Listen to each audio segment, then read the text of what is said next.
Bonjour à tous et bienvenue sur ma chaîne pour le début du fameux Resident Evil 1 version Rebirth. Alors je ne vous cache pas que ça va être un let's play extrêmement dur pour moi, étant donné que ça fait des années que je ne l'ai plus fait. Je vais donc me fêler joyeusement et très souvent.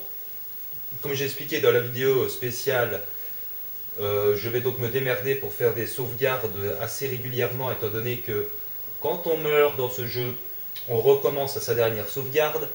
Donc si j'ai fait 30 minutes avant, là c'est 30 minutes de perdu, où il faudra refaire ce que j'ai fait.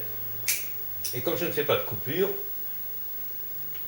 ce sera un petit peu ennuyeux pour vous de me voir refaire, de me regarder refaire ce que vous avez déjà vu. Donc ce serait un petit peu stupide. Donc quelque part, je vais vraiment sauvegarder très souvent, même si en principe on n'est pas censé sauvegarder trop souvent dans ce jeu. Alors ce Resident Evil 1, d'abord il est sur Wii,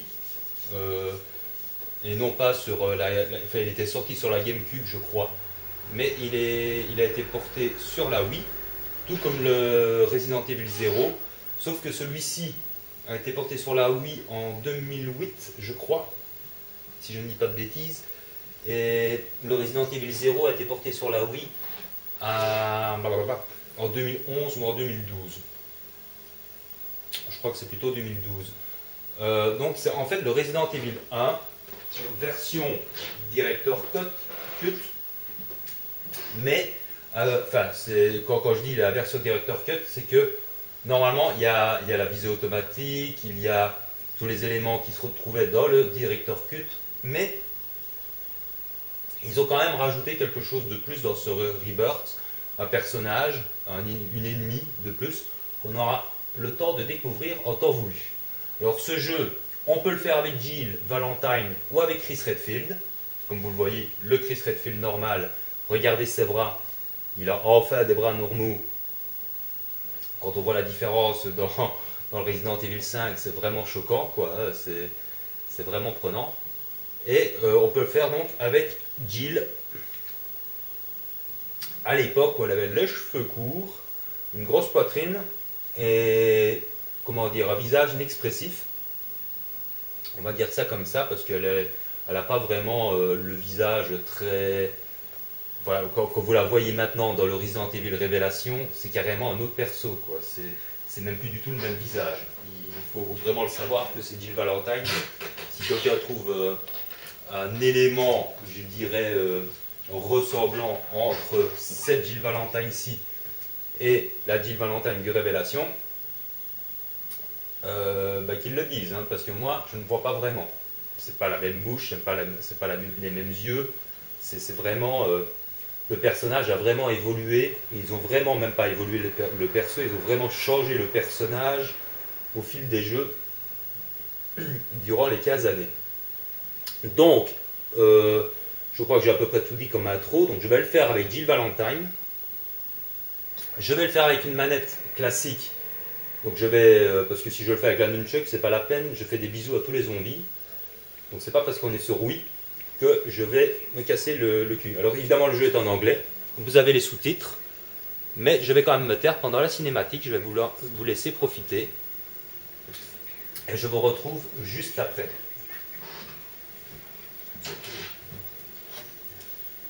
Bizarre murder cases have recently occurred in Raccoon City. There are outlandish reports of families being attacked by a group of about 10 people.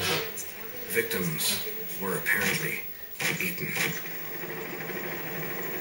The Bravo team was sent in to investigate, but we lost contact. Look, Chris. Bravo team's helicopter was a derelict.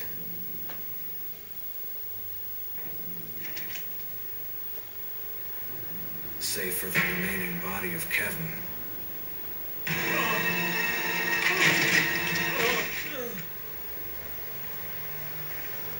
We continued our search for the other members, and it turned into a nightmare.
STARS members left now.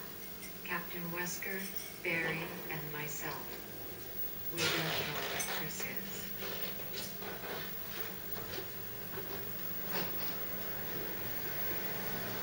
What is this place? Not quite your ordinary house, that's for sure. Hey, Wesker, where's Chris? Jill, no. You don't want to go back out there. But we've got to find... What was that? Chris? No. Jill, go and investigate. I'm going with her. Chris and I go back a long way. All right. You two go. I'll secure this area. Stay sharp.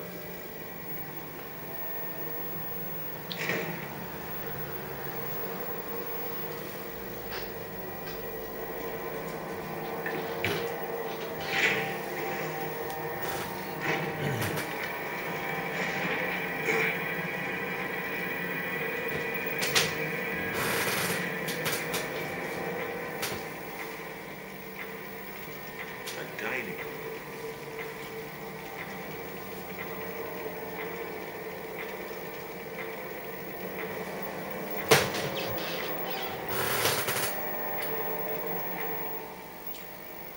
Donc voilà, hein, beaucoup de choses à dire pour ce début de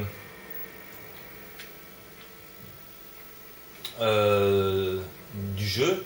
Donc il y a vraiment 5 choses à retenir. Un, je ne sais pas comment, comment on fait avancer le personnage, c'est déjà bien.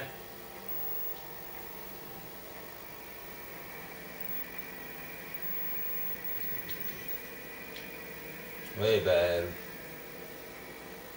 c'est pas du tout ce que je voulais faire, mais bon... on avance comment dans ce jeu? Ah d'accord. Ah oui d'accord, il faut... Oula, oula, oula, oula, là... Attendez. Attendez, parce que là, c'est pas possible. Hein, qu'est-ce que c'est? Mais je... Oui, d'accord, ok, je veux bien le prendre. Il y a des rubans empereurs, c'est bien. J'aimerais bien avancer. Je cherche déjà pour avancer. Ah, ça, c'est pour courir, ok. Ça, c'est pour revenir ici. Donc, avant d'avancer, nom d'un chien, 5 choses à dire. Un, par rapport au jeu original. Pas au director cut, hein, mais au jeu original. Donc, vous constatez que le début, il n'y a pas les acteurs qu'il y avait dans le tout premier Resident Evil 1. Ils ont ici fait une nouvelle cinématique de toute beauté. Hein. Vous voyez vraiment les effets de lumière. Les décors sont tout simplement magnifiques. Les jeux d'ombre sont très bien faits. Et en plus pour la Wii, donc ça ne gâche rien. Enfin, c'était sorti sur GameCube avant, évidemment. Donc ça, c'était la première chose que je voulais dire par rapport à la cinématique qu'on vient de voir. Je précise donc dans les commentaires que vous avez lu en dessous, donc ils sont à la recherche de l'équipe Bravo, qui était donc le Resident Evil 0, l'équipe du Resident Evil 0 avec la petite Rebecca Chambers. Ils se sont scratchés dans les bois. Et comme ils n'ont pas de nouvelles, ils sont partis à leur recherche. C'est une deuxième équipe des Stars, l'équipe Alpha, qui donc va à la recherche de l'équipe Bravo. Troisième petite chose à dire là, qui m'avait frappé pendant la cinématique, c'est Albert Wesker qui porte des lunettes de soleil la nuit. Hein, donc il doit vraiment voir grand chose. Il doit voir rien du tout en fait. Donc ça, j'avais trouvé ça assez comique. Et l'autre chose que je voulais dire aussi, c'est on constate que donc la première action qui s'est passée, c'est Albert Wesker qui sauve la vie de Chris Redfield en tuant un Doberman qui lui sautait dessus. Donc moi je trouve ça assez marrant que la toute première action dans l'histoire de Resident Evil, c'est Wesker qui sauve la vie de Chris. Quoi. Moi j'ai trouvé ça assez sympa, enfin, assez étonnant. Alors je savais bien qu'en avançant, je lançais des cinématiques. Avec le fameux Barry qui a pris sa retraite depuis et qui va passer son temps à regarder cette tache de sang.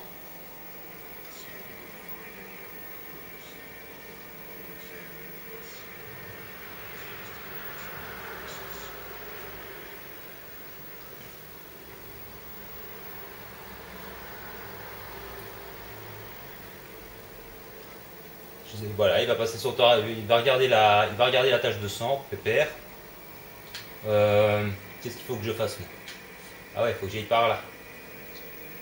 Il va vraiment falloir que je retrouve, parce que je joue donc avec une manette classique.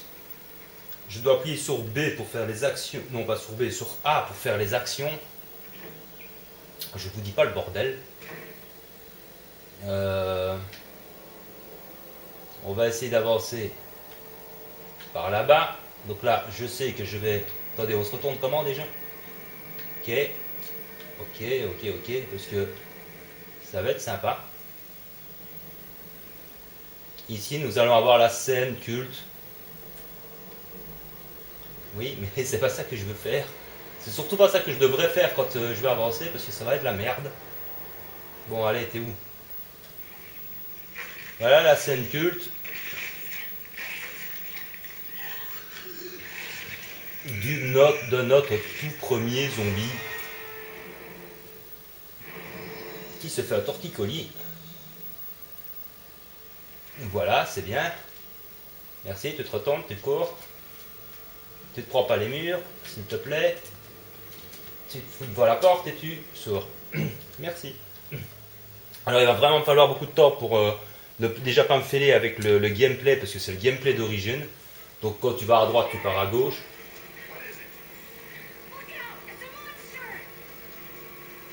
Donc les zombies savent ouvrir les portes. Hein.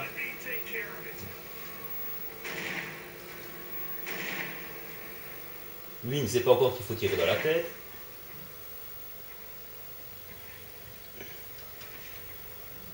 Et splouch, en plein dans la trace de sang.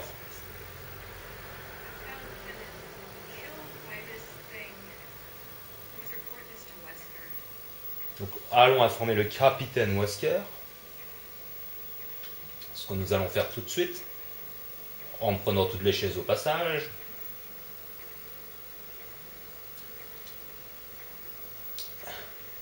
Là, on entend que le zombie s'est barré.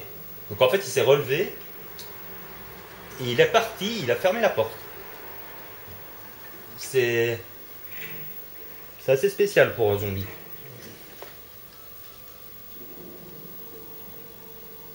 Donc l'ambiance, en plus la musique, le silence, l'espèce de bruit. Enfin, c'est pas de la musique, on dirait plutôt des voix. Donc bien sûr, je vais parler parfois un petit peu pendant les petites cinématiques et tout ça, parce que vous avez quand même les sous-titres. Donc ce qu'il faut faire ici, ça je m'en souviens, c'est la première chose à faire, mon Dieu. Ouais, il y a Jill qui danse. Voilà, c'est déjà bien, hein, elle peut quand même monter les escaliers, même si elle a l'impression de faire de la lévitation. Donc là, on va pas y aller du tout de suite. Maintenant, on va pas y aller maintenant. Donc je sais, le truc qu'il faut faire, c'est, avec les changements de caméra continuels, c'est horrible. Il faut simplement monter à l'étage, ce qui est complètement idiot, et redescendre. Voilà. Moi, je marche comme elle, je me casse la gueule dans l'escalier. Salut, c'est moi. J'ai monté l'escalier, je suis redescendu. Je ne comprends pas. Moi non plus. Chris et maintenant Wesker ont disparu, mais que se passe-t-il donc? Bien sûr, nous allons nous séparer, comme dans tout bon film d'horreur. Nous ne sommes plus que deux. Nous sommes dans un manoir, nous avons vu des chiens, nous avons vu un monstre, un zombie. Et la première idée qu'on a, c'est on va se séparer. Comme dans tout bon film d'horreur, ou plutôt comme dans tout mauvais film d'horreur.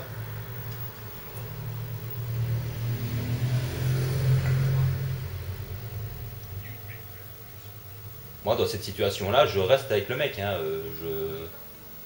crochet de serrurier, qui va être très utile. Bah oui, le symbole de Jill Valentine et son fameux crochet à serrure. Voilà, on se retrouve dans le hall.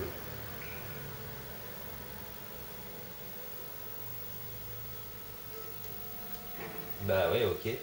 Donc me voilà toute seule, comme une biasse, dans un manoir complètement gigantesque. Donc je sais que je dois aller là. Le début, je sais plus ou moins, hein, je sais plus ou moins ce qu'il faut faire. C'est après que ça va se gâter, et fameusement. J'ai intérêt à regarder quand même une petite solution écrite.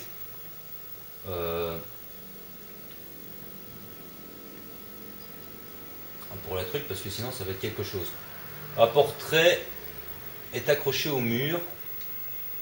On jurerait qu'il vous observe. Bon, c'est bien, il y a de l'interactivité avec avec beaucoup d'éléments du décor. Bah, d'accord, ils sont tous, tous les tableaux nous observent. Hein. Donc on voit qu'il y a quelque chose qui brille au-dessus de la statue. Donc qu'est-ce qu'on fait? Bah, on grimpe, on passe de l'autre côté. Voilà. Là, je me retourne, j'essaye. Et on dit du. Et là, je ne sais pas comment on pousse. Non, je veux pousser. Non, je ne veux pas grimper, je veux. On dit. Putain de gameplay de manette de mes couilles. D'accord. Tu descends quand tu veux, Jim. Ok. Bon. Je disais donc. Mais putain, tu vas. Ah oui, il faut pas appuyer, d'accord.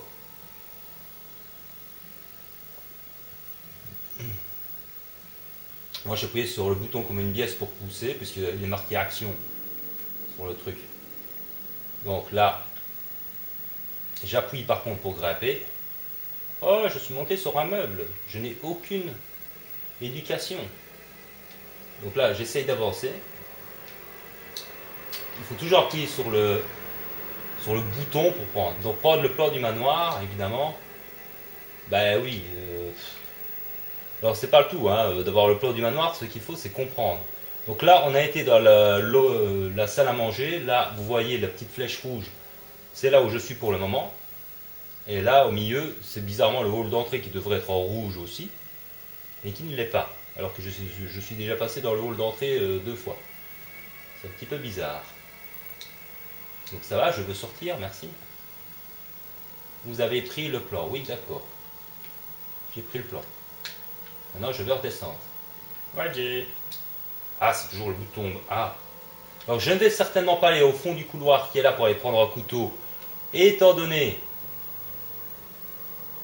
que si je vais aller prendre le couteau dans le fond du couloir, en revenant, je vais tomber sur un zombie. Donc, j'ai pas du tout envie de gaspiller des balles et encore moins de risquer de me faire toucher.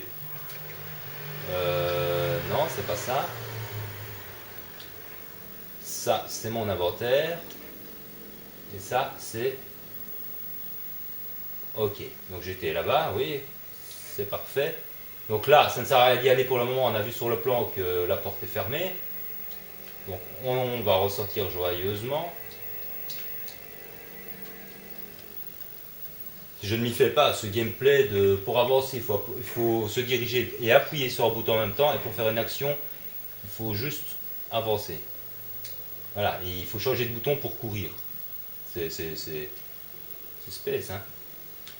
Donc, on va faire le petit tour derrière hein, pour vous montrer un petit peu l'ambiance.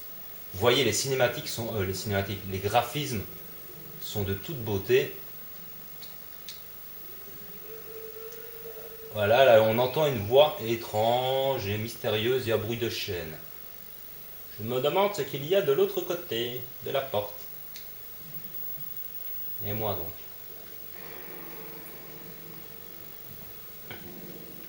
C'est tout le problème en fait, on ne peut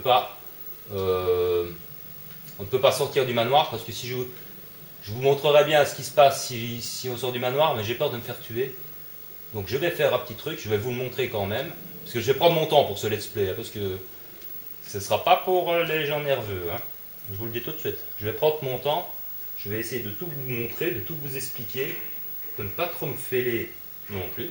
Et en plus pour moi c'est presque une redécouverte, donc vous voyez ici le verre, et je ne crois pas qu'il était cassé au moment où on est venu.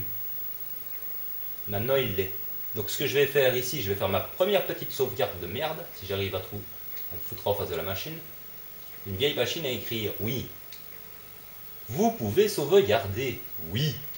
Votre progression, oui. Utilisez le ruban encreur. Mais oui, bordel. Donc là, j'avais fait, vous voyez, toute ma partie. J'avais recommencé. Donc vous voyez, je crois que j'avais même pas fini. Donc qu'est-ce que je vais faire, moi? Bon, on va sauvegarder sur la première. Hein, on va pas se casser le cul. C'est une nouvelle partie. Et quand vous voyez le truc, là, les autres parties, ça fait des années. Hein. Je peux vous garantir que j'ai pas joué avant pour redécouvrir le jeu. Ça fait vraiment des années. Il y a bien 3-4 ans que j'avais fait une vidéo de test, je crois d'ailleurs dessus, sur ma chaîne. Je m'étais arrêté là, quoi, mais ça s'oublie. Donc je vais essayer de vous montrer ce qui se passe quand on va essayer de sortir du manoir. C'est à ne pas faire, hein, je vous le signale en passant, mais c'est pour vous montrer. C'est vraiment pour vous montrer, quoi. C'est surtout le truc à ne pas faire du tout. Mais bon, d'ailleurs Wesker me l'a dit, mais comme je suis une fille, je n'écoute jamais ce qu'on me dit. Bonjour. Voilà, la grosse connerie. Waouh! Alors ici on va s'entraîner.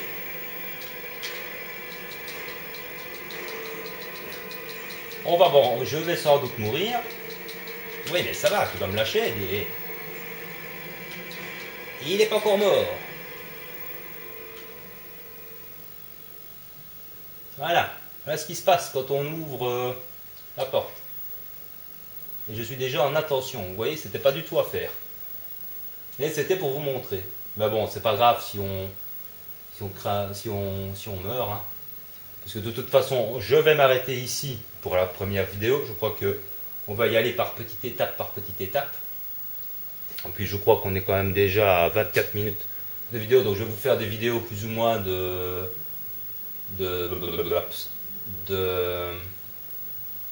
demi-heure environ. J'aimerais bien quitter l'écran, merci. Est-ce qu'elle dit quelque chose quand elle est près du chien? Non, elle s'en fout. Je marche sur le chien, j'en ai rien à branler. Donc elle dit rien du tout. Donc en fait, quand je vais m'arrêter moi ici, je reprendrai donc à ma sauvegarde. Donc normalement, je n'aurai pas, j'aurai toutes mes munitions et je ne serai pas en attention étant donné que je l'ai fait après ma petite sauvegarde. Voilà, je me promène. Et je vous fais, ouais, voilà, enfin, on aura tout le temps de vous faire visiter les lieux au fur et à mesure. Hein. On va pas aller par là maintenant. Mais regardez comme c'est un petit peu dommage, les graphismes sont beaux. Et regardez, elle a un pied dans le vide. Elle a un pied au milieu de la marche. Donc c'est ça qui est un petit peu dommage. C'est un petit peu à trompe-l'œil. Par contre, on peut voir que les bougies, là par exemple, les petites flammes bougent. C'est bon, il n'y a pas un coulis là, si on ne coule pas, évidemment, il ne faut quand même pas pousser la charrette.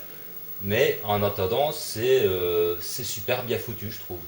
Bon, évidemment, comme dirait Biz dans une de ses vidéos sur le Resident Evil 0, c'est vrai qu'il en a fait la remarque, mais je n'y avais pas spécialement pensé moi-même, donc c'est pour dire aussi qu'elle n'est peut-être pas si inutile que ça, cette remarque.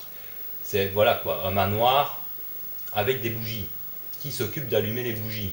C'est pas des bougies électriques. Donc, à moins qu'il y ait un majordome qui passe son temps à allumer les bougies, hein, ou les zombies peut-être, je sais pas, pour pas rester dans le noir, ils ont peut-être peur.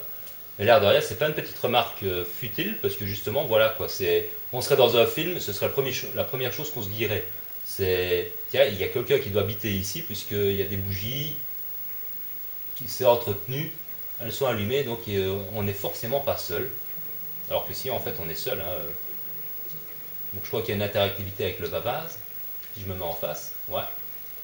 Une grande jarre sale. C'est une jarre ça? D'accord. Se le dé. Voilà. Bref. Je crois que j'ai tout dit donc sur l'intro de ce jeu. Donc évidemment, c'est un jeu aussi qui va être relativement calme et très pesant pour son ambiance. Je ne vais pas oser m'aventurer plus loin parce que voilà, déjà je ne me suis pas fêlé, je vous ai montré ce qui se passe quand on ouvre la porte d'entrée du manoir. Donc c'était pas du tout mon intention, donc j'ai pas du tout envie d'être déjà presque dans le rouge en ayant été blessé par les chiens, parce que justement les pires ennemis dans ce jeu, normalement, ce ne sont même pas les boss, ce sont les chiens. Il y a les hunters aussi qui peuvent venir faire chier. Vous verrez aussi qu'il y a une certaine race de zombies qu'on appelle... comment est-ce qu'on appelle ces zombies? Merde, le nom des zombies, c'est pas les raids, non, c'est... Enfin, j'ai oublié leur nom, je vais essayer de regarder pour me souvenir. Ou alors si vous le savez, Bis, si tu connais le nom par cœur de ces fameux zombies, qui ont une particularité, c'est-à-dire qu'ils peuvent courir, ils sont 10 fois plus rapides, donc eux aussi peuvent vous faire très mal et vous tuer très, très vite, très facilement, c'est très difficile à esquiver, mais il y a peut-être une astuce pour essayer d'en rencontrer le moins possible. Je vous en parlerai à ce moment-là. Mais par contre, pour les hunters et les chiens, vous avez déjà vu le nombre de balles qu'il m'a fallu pour en tuer un. Alors imaginez quand il va y en avoir 3 ou 4. Et il faut savoir que 2 morsures et vous pouvez crever si vous n'avez pas des soins sur vous et que vous ne vous soignez pas entre 2 morsures, quoi. Parce que là, le chien m'avait mordu qu'une seule fois. Il m'aurait mordu une deuxième fois, c'était fini, j'étais morte. Donc ça va être vraiment très très très chaud parce qu'il y a des endroits où il va y avoir plusieurs chiens. Et bon, on m'a dit, enfin en regardant le let's play de The Loverange, j'ai vu dans le Director Cut qu'il y a peut-être une astuce à faire avec les chiens, c'est de marcher, mais j'ai un doute. Je ne crois pas que cette astuce va marcher dans le Rebirth. Parce que de mémoire, quand même, je me souviens de ces passages quand même super relous. Et je me souviens que il y a même des chiens qui vous sautent à la tronche hors caméra, quoi. C'est-à-dire que vous avancez et le chien il fait un bond de 10 mètres, vous ne l'avez même pas vu. Il n'était pas dans la caméra, dans le champ de la caméra, mais il vous saute dessus. Donc je crois que même si je marche, à mon avis, c'est exactement ce qui va m'arriver. Donc je crois que le meilleur moyen, ce sera au cours de courir. J'imagine que ce sera le mieux à faire parce que je ne serai pas marché, ou alors si j'ai sauvegardé avant, juste avant de sortir, parce qu'évidemment les chiens seront à l'extérieur, à quelques exceptions près.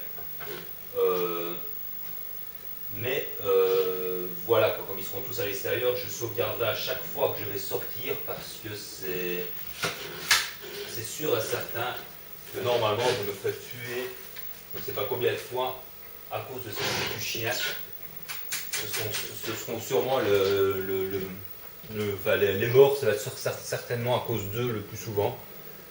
Évidemment, bon, il y a aussi les boss, je peux me fêler, comme je suis en train de constater, je n'ai pas du tout le gameplay en main. Ça va vraiment être pénible au début, je vais m'y faire, hein. Petit à petit ça va aller, je vais me faire au gameplay, mais c'est vraiment bizarre faut avancer, faut pousser sur le bouton pour avancer en même temps pour courir. Il faut rien faire, il ne faut pas pousser sur un bouton quand on a une action à faire. Je crois qu'il faut pousser un meuble, il faut pousser sur le bouton pour grimper dessus. Et c'est un peu sur le bouton inversé, donc c'est vraiment la merde.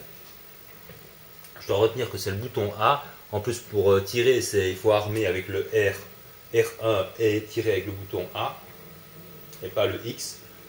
On ne recharge évidemment pas automatiquement. Il faut ouvrir son inventaire pour aller combiner les munitions qu'on trouvera. Donc ça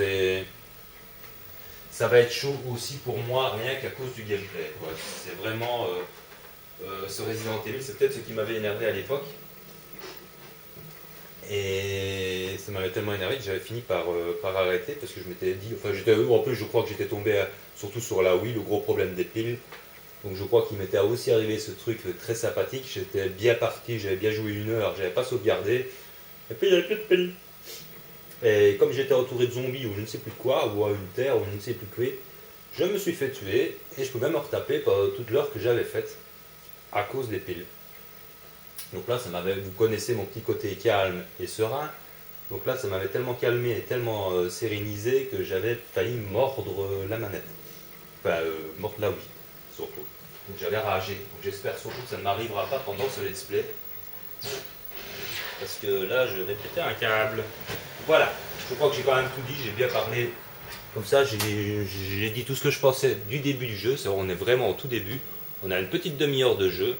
C'est largement assez pour ce let's play. Ne vous étonnez pas parce que dans les demi-heures, on peut faire quand même beaucoup de choses en une demi-heure de temps. Il y a moyen de finir ce jeu en 3-4 heures quand on le connaît par cœur, paraît-il. Je sais pas comment. Parce que moi, il va pas me falloir 3-4 heures. Hein. Il va me falloir, je vais pas dire 3-4 mois, mais il va me falloir quand même pas mal de parties pour y arriver. Mais une fois que j'aurai pris le gameplay en main, que je serai habitué, que j'aurai pas d'autres gameplay, d'autres jeux en tête, quoi. Une fois que j'aurai joué aux 2-3 vidéos, je pense que ça devrait déjà aller mieux pour me déplacer et pour ne pas trop me cogner à tous les meubles, hein, parce que j'ai l'impression d'être un petit peu bigleux là. Allez, portez-vous bien, prenez soin de vous et de ceux que vous aimez. N'hésitez pas à me dire de ce que vous pensez de cette version Rebirth, si les graphismes vous ont déjà étonné et surpris par rapport au jeu original. Et je vous dis à très bientôt pour la suite. Ciao ciao.